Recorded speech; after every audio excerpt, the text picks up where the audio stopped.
You're listening to a Frequency Podcast Network production. I wasn't feeling well, really tired. I was sick. I was like, okay, there's something else going on here. So I took a test and I was pregnant. We're calling this listener Kacey. Our first thought was, this is going to be expensive. You know, you always see in articles, the average cost of a child can be like $300,000 overnight. Kacey is 26. She lives in Toronto with her partner and their now 6-month-old daughter. Together, they are sharing a 1-bedroom apartment. I think imagining lifestyle and trying to imagine raising a kid differently than what we grew up with is really like the financial concern for us.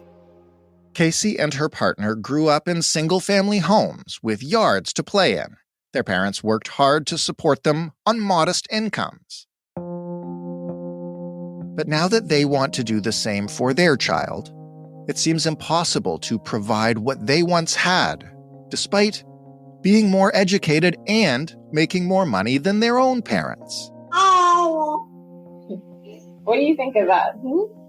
Kacey's currently on maternity leave, so we reached her at home where, as you can hear, she's taking care of her daughter. Diapers, diaper cream, wipes, clothing. They're always outgrowing clothing. Kacey's pregnancy wasn't planned, so her and her partner didn't have much time to save before the baby arrived. Now that the baby's here, there have been a lot of new household expenses. Really life-saving to get the bando for the breast pump so you can use your hands. But, she says, the biggest and most shocking expense is just childcare. As soon as I could hold a laptop, I started looking for daycares. I had to put a deposit down. You pay by the month. It's basically like rent. With all these new costs have come difficult conversations. Never-ending questions. Like, should they move out of the city and try making it work in a smaller town where housing is more affordable? Should they move in with relatives to help save for a down payment? Should Kacey go back to work after 12 months or continue taking care of the baby until childcare costs go down? Or if she does go back to work, how can she stay competitive in the workplace and still be a present mom? I'm looking into ways I can advance my career. I'm still pretty early in my career. There are some certificate programs I can take, but have to do a huge amount of saving beforehand. And I don't have a parent that could help me financially with something like that. I think it'll be harder to make future progress. For now, they've decided to stay in Toronto and make things work in the apartment. Yeah, I think we're not in the worst scenario, but from my childhood experience and my partner's experience, I think we're doing a little better in some regards, but certainly quality of life and expectations are different now. What Kacey wants to know is, how the heck do new parents afford a child in this economy?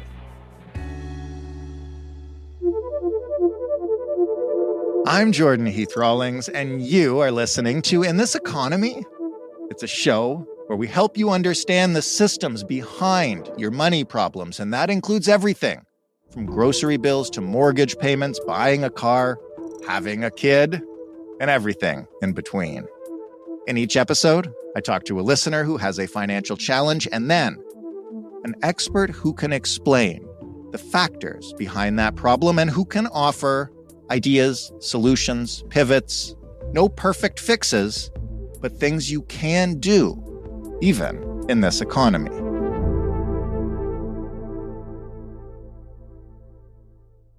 Kacey mentioned that she's read a child can cost $300,000 to raise to adulthood.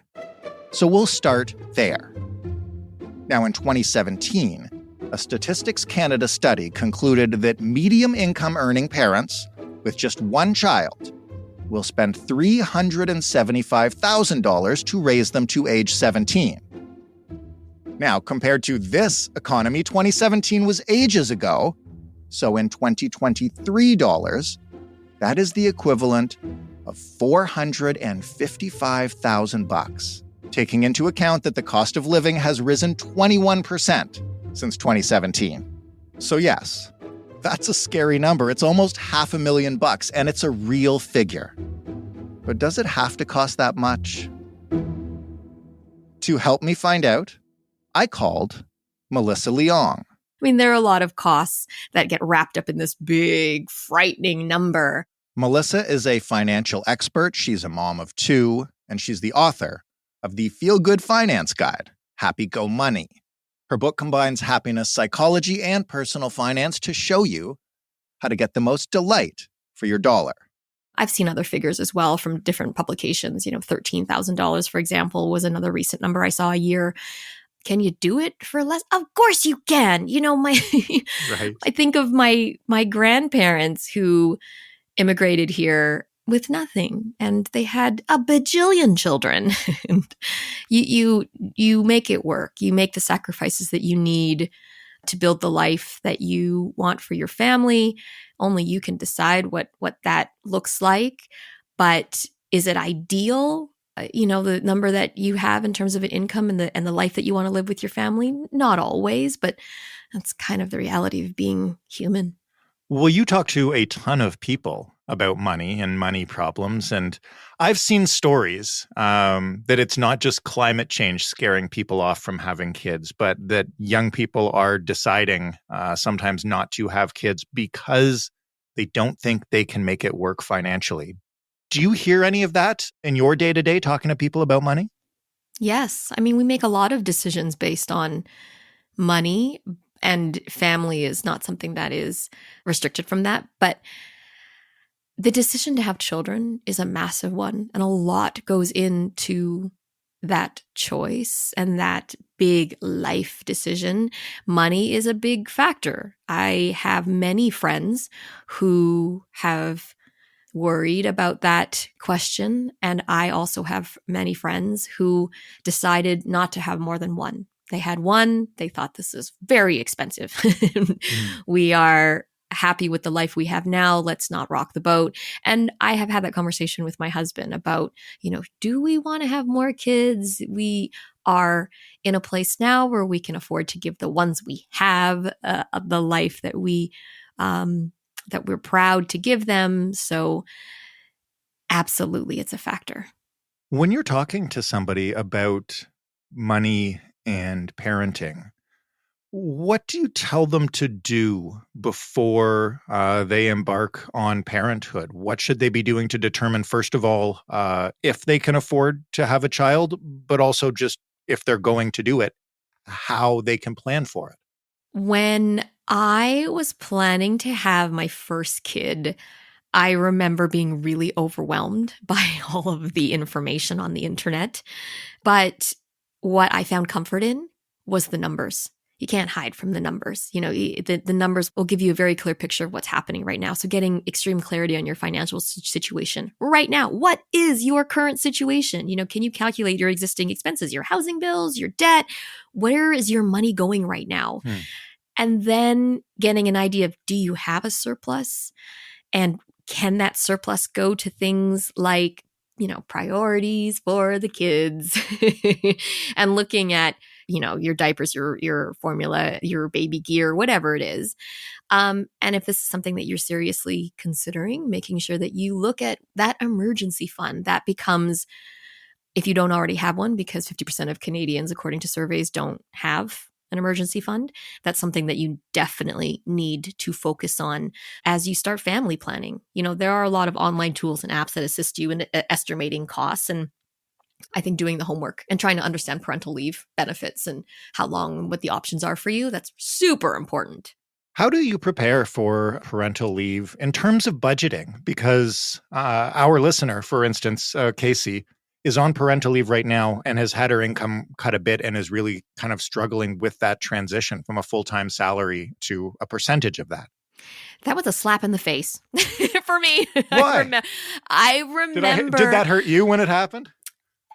I just remember thinking, yeah, I can do this. And then when it actually happened and I was sleep deprived and not making good financial decisions with my money because I was stressed and tired, that reduced income felt really, like, it stung, it caused even more stress. And so, I mean, it's too late for Kacey, but for other families, what I tell them is to stress test. Huh. So basically, after you review and adjust your spending based on what you think after running the numbers, you will actually be taking in. Right. Can you live, if you have the opportunity to do so, can you and your partner maybe just sock away one person's income and try to live on a single one to get yourself prepared? And if you can do that for a period of time, then one person's income can go to savings, which is what you need. You need to create a buffer for that reduced income. And understanding what may come down the road. I know that's so hard. But for example, for me, I understand, given that I talk about money a lot, that my choices today affect my choices and opportunities for the future. And I was getting a maternity leave top up. But I thought, just what if? What if Melissa Leong, who is mega ambitious, who loves her job, what if she just doesn't want to go back when the time comes? Yeah. Then I have to pay back $8,000 in maternity leave top up. And if I spend it, I'm going to be hurting, and it's going to affect my decision in the future, and give me less options in terms of finding work or not finding work or quitting my job. And so I socked $8,000 away while I was on maternity leave.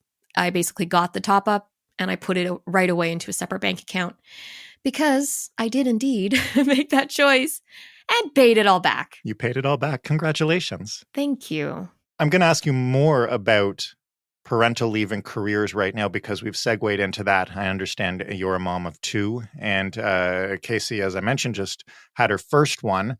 But she's young. She's 26. She still wants to progress her career. She wants to increase her earning power so she can afford all of this. And she's really struggling with how to balance that. Like, how do you become a caregiver and a family planner and all of that while still being able to keep the ambition and the drive to succeed in a way that will, like, materially reward you, right? We're not talking about doing it out of the goodness of your heart here. We're talking about, like, I'm only 26. I need to get higher in this career so that I can earn more. Kacey, I have no idea. At least that's an honest answer. I appreciate that. No, you know what? I have no idea, because every single day I wake up and I just try to figure it out for myself and for my family, what's right for us. No one can tell you what that balance is for you. But the piece of advice that I do give is, from my personal experience, you cannot do it all. You cannot do it all. There's a fallacy out there where they tell you women can have it all.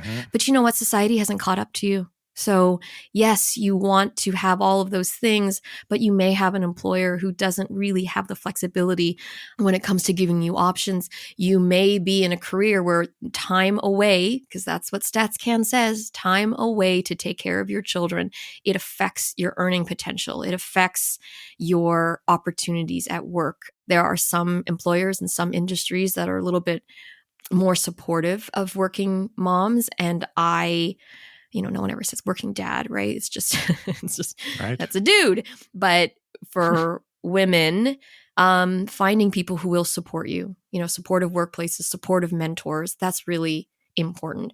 For me, it was a shock for many of my friends, coworkers, and family members what I chose to do. I chose to step away to spend more time. I thought I was giving up a $70,000 a year salary, but more importantly, it was a career that I had put my blood, sweat, and tears into. Journalism is a hard career. It's not a 9 to 5. Nobody does it for the money. No, but if you build a career that you're proud of, you think, am I going to walk away for this? But I was buying thousands of hours with my children. And what I learned was I found a way. I was motivated by something different, something very powerful, building a life for me and my kids on my own terms. What I have now with what I've, the people that I've chosen to work with along the way, and the career that I have built today, what it gives me is flexibility. And that is gold. To me, that is more important than anything. I have the ability to use my time as I choose. And that's what I want. Is this for everybody? is entrepreneurship for everyone? No, but this is you and your life, and life is about seasons. And you have a season of working your butt off, and you can have a season of stepping back and working your butt off in another way, because you're still working when you're at home. It's just unpaid. That was an excellent answer to a fairly existential question that I asked you. So now I'm going to ask you some very practical ones. And this is something Kacey mentioned. She mentioned seeing everything now in terms of costs, as in how many boxes of diapers that would be. I remember in those early days of parenthood as well, you're so desperate for everything to go well. You're so desperate to get some sleep. And you're being told that any number of things will make your baby's life better, will make your baby fall asleep sooner, will give you a better bond with your baby, or give your baby a head start with this toy. There's a whole industry out there like preying on that feeling. How do you decide what you need to buy for your child and what you don't need to buy?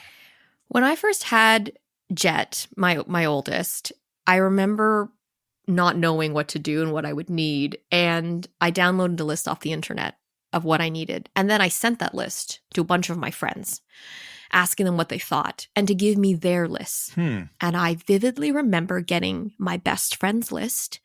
Carrie, I love you, but your list was ridiculous. It was... I'm not going to swear, but it was such BS. The super duper extra expensive sleep sack? It was like the most expensive stroller, this weird oscillating seat thing that looked like an alien pod that's supposed to lull your kid into this calm state. The Ferrari of strollers. Absolutely. That was important to her, but not necessarily important to me. And so I had to really get a lot of second opinions. I basically found lists and I cross-referenced them with lists from my most practical, frugal friends. And I just realized that my personality and my values when it comes to stuff is very different than maybe other people's. Of course, I get caught up with mommy influencer, this infinite scroll of things that they say we need to get. But I regret it. That was my next question, which is, what did you buy that you regret, that you would advise, parents to be like, don't get sucked down that one? Oh, whenever I talk about these things, it's so tough because we are all different. So I'm going to lean on research and I'll tell you what the science says and how I've tried to live my life in line with what, researchers have told me about spending my money in terms of finding fulfilling joy. I regret spending on things that didn't align with my values. So stuff.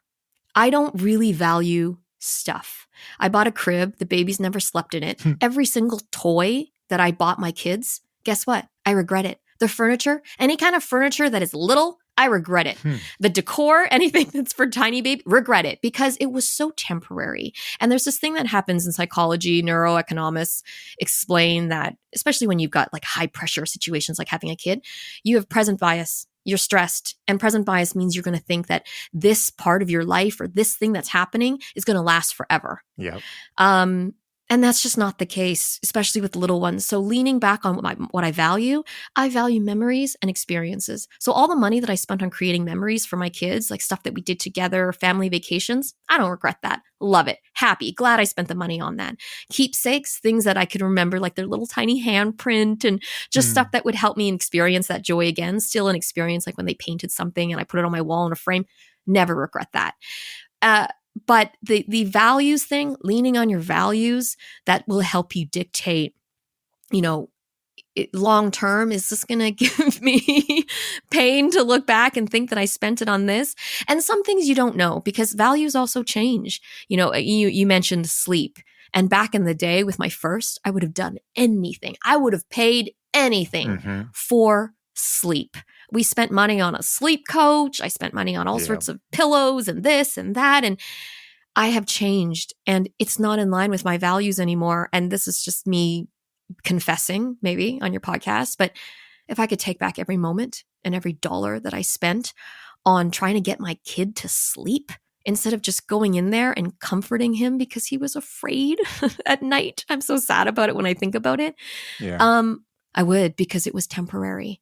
And we think that this is going to be hell forever, but every season is so short. What do they say about having a kid? The days are long, but the years are short. That's actually a really fitting segue to my next question, because they get older and they get older more quickly than you would like. And all of a sudden, they have voices of their own. And more importantly, I think wants and desires of their own. So how about when they start hitting that age and they can start saying, Mommy, I want to play hockey and I'd like to be a goalie, the most expensive position. Or they want their own tablet to play games on because they're tired of seeing you play with a phone and not being able to do it themselves. And they start asking you for things. How do you make those decisions? I raised my first one is so cerebral. He and I have a lot of deep conversations, and we've had them since he was very, very young. And what I've realized from talking to him so much is that he learns more by watching me. So he will pick on something that I've done or something that I've said to my husband when it comes to finances, and he'll bring it up again. He'll weaponize it, use it against me. And so it really starts early. By the time they start asking for stuff, you've already shaped their want. You've already shaped their understanding of needs and choices. And so, if you haven't gotten there yet, to the point like Jed is 8 now, but I started having conversations with him much earlier than that and doing things purposely in front of him when it came to money, going to the grocery store, talking about budgeting, talking about, okay, I have this much. Right. I have to choose. When he would go to the dollar store, I would make him choose. My second one is amazing. We were at Dollar Tree 2 days ago and he had an armful of toys because I looked away for 2 seconds. And I said to him, I have $1, so you have to choose. And he said, okay, mommy. But then he said, can we just take a picture of these other things that I want? And maybe one day when we come back, I'll remember and I'll buy it. And I thought, that's excellent. That's excellent. That's what I do today. I have a list on my phone of stuff I want to buy. And if you don't think about it later, then that means you shouldn't have bought it. Until, you left it in your shopping cart and the company emails you and says, hey, don't forget, you should buy this.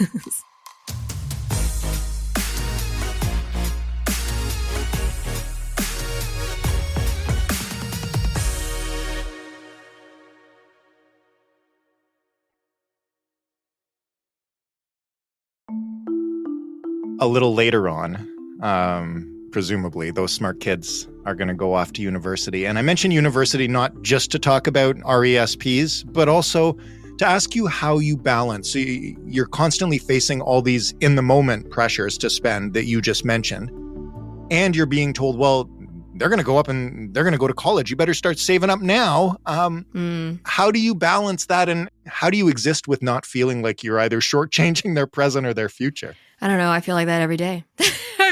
I feel like I am fair enough. I'm doing something today that, am I doing enough? It's the mom guilt, right? It's the parental guilt. You feel that am I teaching them everything they need to know? Am I preparing them for the world? And I do tell, especially women nowadays, more and more, that you need to prioritize yourself. The world tells you that you're not doing enough. The world tells you that you're not being a good enough parent.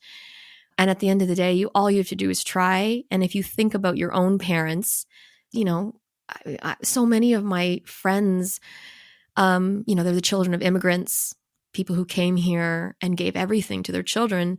But now the children have to look after them. So what you want to prioritize yourself, that your kids never have to worry about you. You put your own oxygen mask on first before helping others, right? So when it comes to prioritizing your savings goals, that's from, first of all, emergency fund, because it does help your family. Debt repayment, because that does help your family. Then retirement, your retirement. And then maybe simultaneously or after that, education, if that is important to you, so that you can get that free money from the government by opening an RESP. A quick sidebar right here. The free money Melissa's talking about, it comes when you open up a registered education savings plan for your child and start contributing. The government then matches a percentage of your contributions through what's called the Canada Education Savings Grant, up to a lifetime maximum of $7,200. What about childcare? I imagine this is a question you get a lot from parents. Here in Toronto, I know it can cost anywhere from $1,500 to $2,000 or more a month I know there is a $10 daycare program. I also know that's not everywhere and it can be tough to get. Explain Yes. how to navigate that for parents. That was one of the reasons why I decided actually not to go back into the office. And a lot of parents are stuck in that situation where they have to do very early research on local daycare options and costs before they're even pregnant, because I remember back in the day, the waiting lists were crazy, and trying to find places that were affordable, places that would have great deals, for example. So there were some co-ops that would reduce your fees, for example, if you came in and volunteered once a week. So there were some alternative childcare arrangements that were out there for people. This is when I was doing family planning and looking. We looked at everything. We looked at, okay, would our mother-in-law come in even just half days, some days? Can my husband and I stagger, especially when we've got work from home now, post-pandemic, where we have a little bit more flexibility in terms of maybe finding something that was within our budget. That's hard, right? I mean, yes, we've got the $10 a day childcare program that's coming out. And you just need to do your research. You need to register. You need to understand your eligibility criteria. You need to look into what's in your area. And if you currently don't have it, then you have to do the extreme clarity I was talking about at the start of the interview, where you look at what you have and how much this is going to cost and what other benefits that you can take advantage of.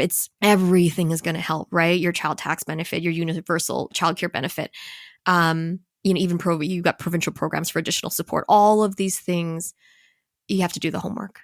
If parents are interested in learning more about the programs that are out there, I would suggest that they visit their local government websites. So your local province, the Government of Canada's campaign, they're putting out a lot of information about their federal childcare initiative, and they'll have more information online. The last thing I want to ask you, and I think it might be perhaps the most important thing in terms of a mindset between finances and parenting, is one of the things that keeps coming up, and you mentioned it in terms of immigration, is we want to give our kids a better life than we had, or at the very least, the same standard that we grew up with. And Kacey mentioned to us she's raising a kid in an apartment. She can't afford a house. Nobody can afford a house. And she thinks about when she was a kid and, she had a backyard and a lot of outdoor play and all that kind of stuff. And it can feel like you're not giving your kids even what you had because it's so tough right now. How do you navigate that? And, how does our understanding of what it means to be a parent or a family need to change to accommodate just the reality of this economy? This is a tough question because it's multifaceted. There are numbers, research that supports the idea that obviously children who grew up in tough economical situations, in poverty, that has a lot of implications for their well-being, for their mental health, for their physical health, for their academic health, many, many things. But I'm not going to focus on that because I could talk about that for another half hour. And it's structural. It's a serious issue, affordability in our country and many parts of the world. It is absolutely a serious issue. But I'm going to address situations like Kacey, where she may be feeling, how do I give my child everything that I want for them, including my own benchmark of what I had when I was young? And every single time I talk to my friends, my family, my coworker, when we talk about the things that we want for our children, yes, you want to give them the absolute best. But when we talk about our own upbringing, our own childhood, and we talk about what we really gained from that, the love, a sense of safety, a sense of not just safety in like living in a home that is free from crime and abuse. I'm talking about a safety to be who you are, to be seen. Those things have nothing to do with money. And this is when I say I always talk about, when it comes to finances, you tell yourself a story. You have a script from your own childhood, but that script doesn't need to be the script that you raise your children with. And so leaning back on your values, the things that you think are most important, encouraging financial literacy in children. You want to pass on generational wealth. There are other ways to do that aside from handing them a property, teaching them about money in a healthy, empowering way that can absolutely be helping when it comes to their wealth in the future, and teaching them the things that you value that are outside of dollars and cents. And so over the holiday season, my children and I, we decided we were going to deliver presents for a charity to children in underprivileged neighborhoods, because that is something that I think is important. It has nothing to do with me giving them everything that they necessarily need, but I'm passing on to them the things that make me feel wealthy.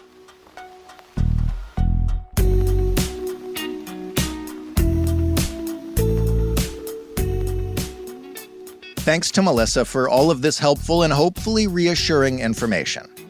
The truth is, there isn't really a quick or a universal answer to how to be a good parent. And not much of being a good parent involves money. But here are 3 things that we hope you take away from this conversation. First, align your spending with your values. If you're on a fixed income, you can't have it all, I'm sorry. That is the truth. But what you do have is the power to decide what you spend your money on. So ask yourself, what can I buy today that is going to make me feel good later? When your spending aligns with your values, that's kind of like buying happiness. Second, you have to ditch the guilt. Put your own oxygen mask on first by creating an emergency fund, by paying off debt, and by saving for retirement. Worry less about what you can't buy your kids and instead focus on creating a safe and loving home environment for your family, because that really is what matters most, and hopefully that's what they'll remember when they're older. Finally, number 3, I have homework for you. You need to do research on what benefits are available to you. As Melissa mentioned, government websites have great information about what is available, who qualifies, and how to apply. If there's a specific benefit you think needs more explanation, please reach out and maybe we will cover it on a future episode. As you should know by now, we are always looking to listeners for the next guest, for the next topic, for whatever, and you can email us at hello@itepod.ca, and you can call us and leave a voicemail at 416-935-5935. Thank you so much for listening. This show has been off to a terrific start, mostly because you folks actually tune in, so we would very much like your continued support and your word of mouth, which is the most valuable way of getting a podcast out into the public. So if you like it, tell your friends, tell your family, share it with your kids if you're trying to afford them. You can find us on social media, on Instagram and TikTok at In This Economy Pod. And of course, in every single podcast player. You better rate, review, like, follow, subscribe, whatever it is they tell you to do. I am your host and executive producer, Jordan Heath Rawlings. This episode was written and produced by Stephanie Phillips. The sound design was done by Robin Edgar. Mary Jubrin is our digital editor. Diana Kay is our manager of business development. And all together, we're the Frequency Podcast Network, and we'll talk to you next week on In This Economy.